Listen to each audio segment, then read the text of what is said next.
Hola gente de YouTube, yo soy Dante Creepypastero 16 y les presento un nuevo video. Un agradecimiento a Ignacio Romero que de él fue esta idea. Estos son 5 niños asesinos de Argentina. Número 5. Carlos Eduardo Robledo Puch nació el 19 de enero de 1952. Es un asesino múltiple argentino, uno de los mayores sociópatas y criminales de la historia del país. Apodado el Ángel Negro o el Ángel de la Muerte por la prensa, con solo 20 años fue condenado a cadena perpetua por 10 homicidios calificados, un homicidio simple, una tentativa de homicidio, 17 robos, cómplice de una violación, y de una tentativa de violación, un abuso deshonesto, 2 raptos y 2 hurtos. Cumple prisión efectiva desde 1973. El día 15 de marzo de 1971, Puch y su cómplice Ibáñez ingresaron al boliche El Amor, Espora 3285, Olivos, llevándose 350.000 pesos de la época. Antes de huir, Puch asesinó al dueño y al sereno del establecimiento con una pistola Ruby calibre 32 mientras dormían. El 9 de mayo de 1971, a las 4 de la mañana, Robledo Puch e Ibáñez ingresaron a un negocio de repuestos de automóviles Mercedes-Benz en Vicente López. Al entrar en una de las habitaciones, encontraron a una pareja y a su hijo recién nacido. Robledo Puch asesinó al hombre de un disparo e hirió a la mujer de la misma forma. Ibáñez intentó violar a la mujer herida, quien sobrevivió y posteriormente testificó en el juicio. Antes de huir con 400.000 pesos, Robledo Puch disparó a la cuna donde lloraba un bebé de pocos meses, quien logró quedar con vida. El siguiente 24 de mayo asesinaron al sereno de un supermercado en Olivos. Por lo menos en 2 ocasiones, a mediados de junio de ese mismo año, Robledo Puch ejecutó en la ruta a 2 jóvenes mujeres que habían sido víctimas de abuso sexual. Una de ellas pudo evitar ser violada, a manos de Ibáñez en el asiento trasero del automóvil de turno. El día 5 de agosto, en circunstancias bastante dudosas, Ibáñez falleció luego de un accidente automovilístico. Robledo Puch, quien conducía el vehículo, huyó ileso de la escena luego del accidente. Hay quienes sospechan que en realidad se trató de un ajuste de cuentas. Con la muerte de Ibáñez, hubo un receso en la actividad delictiva de Robledo Puch, la cual retomó en noviembre de 1971 junto con su nuevo cómplice, Héctor Somoza. El 15 de ese mismo mes asaltaron un supermercado en Boulogne, acribillando al sereno con una pistola Astra de calibre 32 que habían obtenido pocos días antes en el robo a una armería. 2 días después de este hecho, el 17 de noviembre, irrumpieron en una concesionaria de autos y asesinaron al cuidador. Pasada una semana, fue el turno de otra concesionaria en Martínez. Redujeron al sereno, le quitaron las llaves y robaron 1 millón de pesos. Robledo Puch lo asesinó de un disparo en la cabeza. El 1 de febrero, Robledo Puch y Somoza ingresaron en una ferretería de Carupá. Asesinaron al vigilante e intentaron abrir la caja de caudales con las llaves. En una situación confusa, en la que aparentemente Robledo Puch se sobresaltó, asesinó de un disparo a Somoza. Intentando dificultar la tarea de reconocimiento por parte de los investigadores policiales, tomó un soplete y quemó la cara del cadáver de Somoza.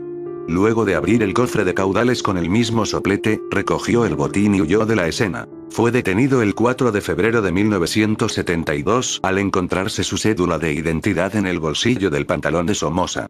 Recién había cumplido 20 años. Vaya pelmazo Robledo. Lleva más años en la cárcel que los que vivió fuera de ella, 45 de los 65 años que tiene. Pero ahora, gracias a una mueca del sistema judicial, podría conseguir algo de libertad. Carlos Robledo Puch, el máximo asesino en la historia de la Argentina, obtuvo el beneficio de un régimen de detención semiabierto.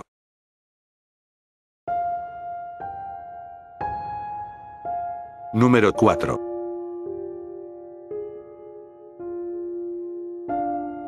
Cayetano Santos Godino, más conocido por su apodo El Petiso Orejudo, nació en Buenos Aires, el 31 de octubre de 1896. Fue un joven asesino en serie, uno de los mayores sociópatas de la historia argentina, ya que a principios del siglo XX fue responsable de la muerte de 4 niños, 7 intentos de asesinato y el incendio de 7 edificios.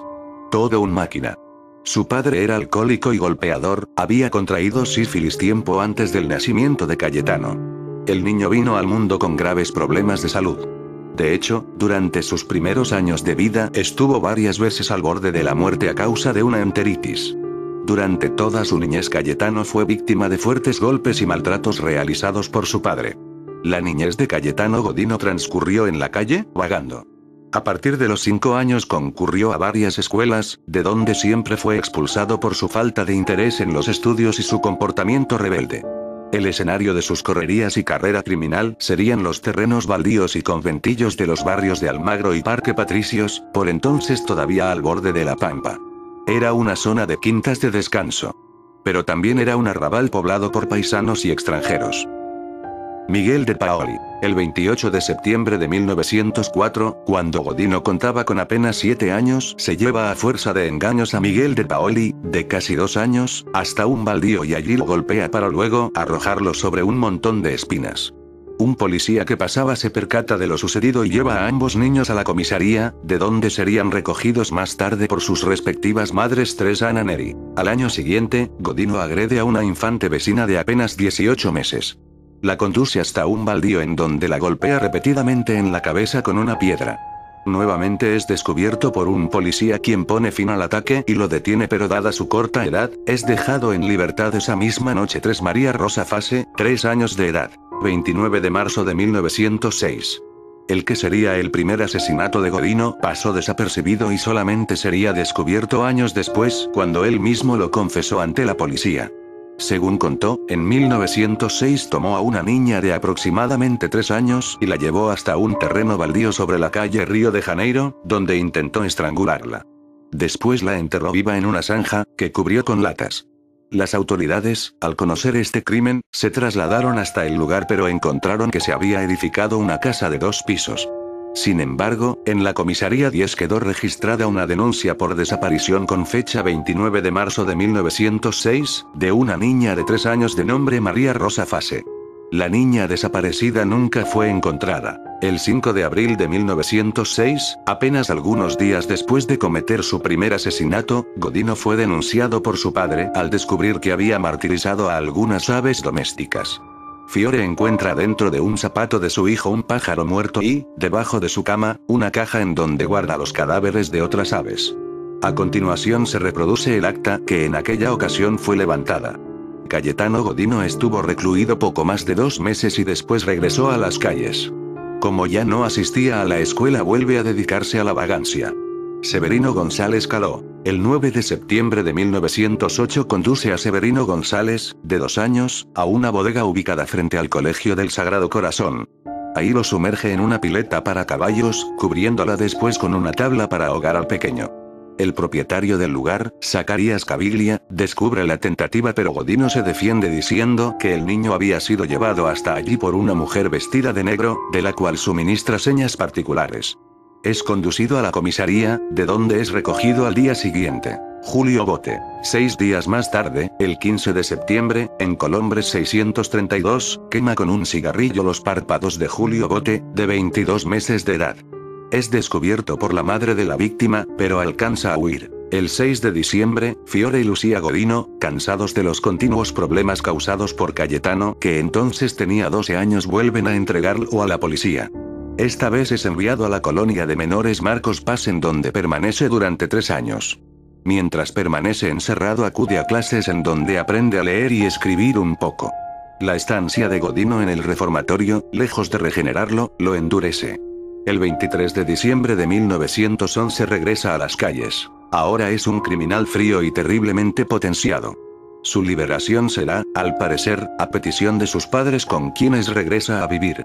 En un fútil intento por redimirlo de su secuela criminal, se habían ocupado de conseguirle trabajo en una fábrica, pero por desgracia solamente es capaz de mantener el puesto durante 3 meses. Nuevamente comienza a vagar por las calles, pero esta vez no se circunscribe a los barrios conocidos, sus vagabundeos lo llevan a frecuentar lugares y personas del más bajo nivel moral de la pujante ciudad de Buenos Aires.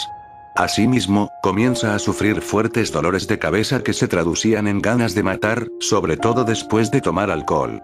El 17 de enero de 1912 Cayetano, quien ya es conocido en las calles con el sobrenombre de Petiso Orejudo, se introduce en una bodega de la calle Corrientes y da rienda a otra de sus grandes pasiones, el fuego.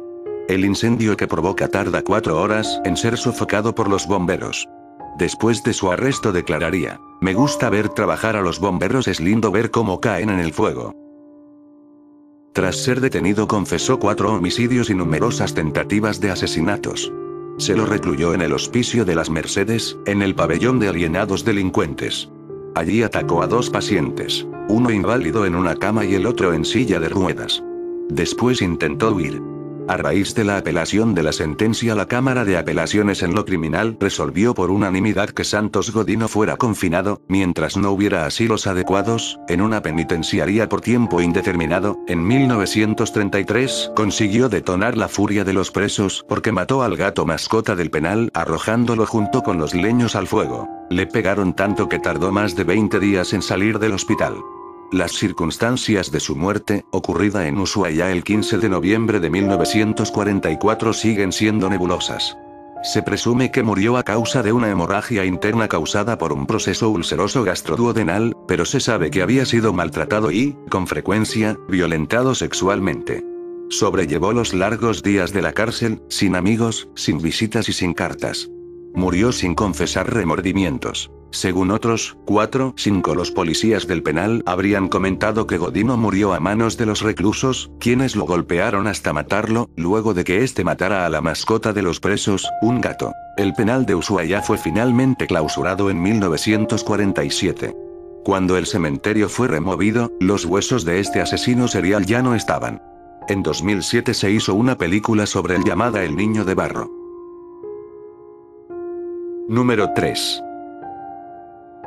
Pese a haber violado y matado a 13 mujeres entre 1974 y 1975, a Francisco Antonio Laureana no le alcanzó para tener el triste privilegio de ser parte de ese grupo de asesinos legendarios.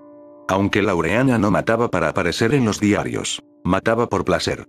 Era un killer de manual. Se le adjudican 14 víctimas. Todas mujeres. Él salía a la noche a buscar víctimas.